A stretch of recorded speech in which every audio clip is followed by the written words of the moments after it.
So I go on this trip. I go to Toronto. I only got like 3 friends there. But for the most part, I'm looking for social things to do. I'm looking for different activities because I'm on my own. So one thing I find that's going on the same weekend is there's an Islamic conference, okay? Now, you might be thinking, oh, wow, that sucks. Okay, whatever. But let me tell you why I'm thinking this is a good idea. Because at most Islamic conferences, one thing that happens is there's always a matrimonial program. Okay. Now, matrimonial program, this is speed dating, all right? But it's like the NASCAR of speed dating because you're not looking for a boyfriend, girlfriend, you're looking for a spouse, you know? Me, I'm just looking for friends. I'm looking for people to hang with that weekend. So I'm like, yo, this is a great idea. So I buy the ticket for Saturday morning. They got 3 sessions, Saturday morning, Saturday night, Sunday morning, okay?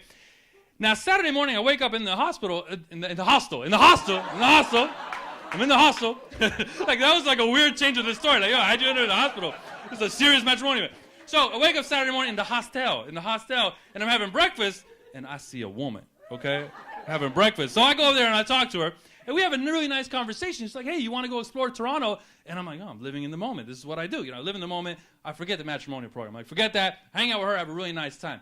Then I show up to the matrimonial program in the evening, all right? And in my head, it's like, yeah, Adam, so what if it's sold out? You just smooth talking, you get it, ain't no problem, you know? So I go up there, and I'm like, hey, yeah, I missed the first one. It was, you know what to do. And they're like, yeah, you can't get in, okay? It's sold out. But there's like back and forth for like 20 minutes, and finally, they're like, all right, just give us another $20. We'll let you in. They straight hustled me, okay? Straight hustled me. I get into the matrimonial program. Now, let me tell you what happens, okay? Inside the matrimonial program, the layout is chairs are set up as one big gigantic rectangle. On the outer perimeter of the chairs, there's 120 guys. Oh, you're like, oh, I would never, yeah. Yeah, exactly. And then 120 girls, okay, on the inside. Now, one thing I wanted to do is I wanted to bring one of my friends that I visited in Toronto, a comedian. I wanted to bring her with me, all right? But her reaction was like yours. She's like, oh, I would never. All the men are trash. It's depressing. I would never go, right? So I'm there alone, right? So I go into this event. The announcer makes the announcement that every 3 minutes, the guys would move over one seat. They would rotate seats every 3 minutes so that at the end of the night, you end up talking to everybody, okay? So one thing that you have to bring to this is you have to bring your biodata. Okay? Now, do you guys know what a biodata is? All right, biodata is a resume for marriage, okay? All right, this is very common in the Desi communities, the Indian, Pakistani, Bangladeshi. Okay, any Arabs here? Make some noise. Any Arabs here? Make some noise. Yeah, okay. Do you guys do this? Do you guys have biodata? No? Okay. Black community? I got any black community here? Anybody from black community? Are you serious? Like 3 people? That's it? Do you guys do biodata? You don't do that, right? You don't do that. Hey, Latinos, Latinas! You said, alhamdulillah. Alhamdulillah.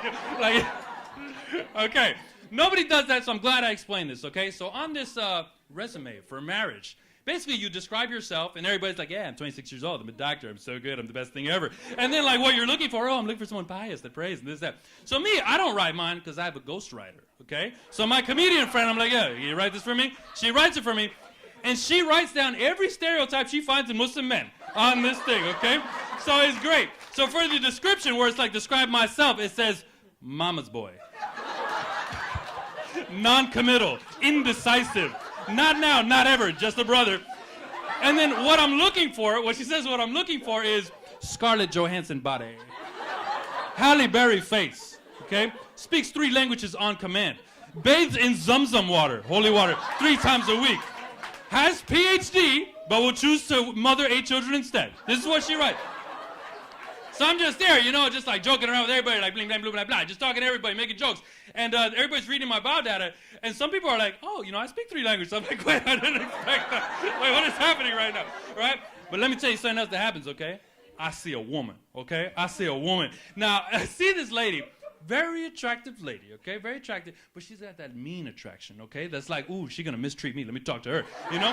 So I walk up to her, like, all confident, you know? Like, hey, let me go talk to her, you know? Talk to her, I'm like making all these jokes, blah, blah, blah, blah, blah, making all these jokes, so she finds nothing amusing. Nothing I say is funny, okay? She's like beautiful on the outside, but completely empty inside, like a donut, okay? Like nothing I say is funny. So, you know, people take a liking towards somebody, immediately she took a disliking to me. So I just, just walked away. So I finish out the night. I have a great time. I meet so many people. Now, at the end of the night, I go to the main organizer, the one that puts on this thing. And I say, look, I have some suggestions on how you can make this event, a little bit better. Some things you can do. And I think nobody said mansplaining, right? Okay, it's not mansplaining, right? So I have just a few suggestions. She's like, you want to volunteer? And I'm like, well, yeah, I'm on vacation. Why not, right? So the next morning, Sunday morning, I show up. I show up early. She's surprised to see me there. And I say, listen, what you need here is you need an MC, okay? You need somebody that's going to get people hyped to be here, okay? Get people excited, but also get people to have realistic expectations, you know? Like, people are going there like, I got to get married tonight, you know? So it's like, you gotta do that. Then you also need somebody to talk about social etiquette. You know, do's and the don'ts in a conversation. You know, how to not make somebody comfortable, how to read body language, all that. I say, you need all this. I give her this whole spiel. She's like, oh, it's pretty good. It's pretty good. So they talk to the main organizer, like, we want you to do it. I say, okay, one more thing. I need to bring in a performer. I got a comedian. So I call my comedian friend, the one that said she would never go to an event like this.